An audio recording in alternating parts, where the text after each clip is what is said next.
অহন দুটি মিছিল হওয়ার কথা। আপনি এখন যেখানে রয়েছেন শাহবাগে, সেখানকার চিত্র আমাদের সামনে আরেকবার তুলে ধরেন। বিক্ষোভ মিছিল, সব বিক্ষোভ মিছিল এই শাহবাগে এসে মিশেছে এবং আমি যদি সরাসরি সেই দৃশ্য দেখাতে চাই, আমরা নামাজের পরেই আমি বাইতুল মোকাররমে ছিলাম, সেখান থেকেও বেশ কয়েকটি মিছিল, খণ্ড খণ্ড মিছিল এসে এখানে মিশেছে। এছাড়াও এই শাহবাগ চত্বরের আশেপাশে অনেক মসজিদে মুসল্লিদের নামাজ শেষে ঠিক শাহবাগ চত্বরে এসে তারা নানান স্লোগান দিচ্ছিলেন।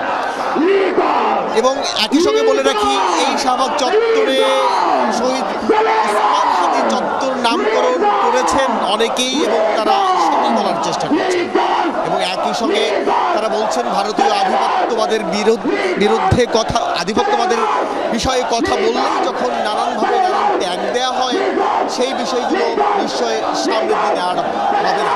একই সঙ্গে যে খুনি আছে সেই খুনির বিচারের কথা তারা বলছিলেন।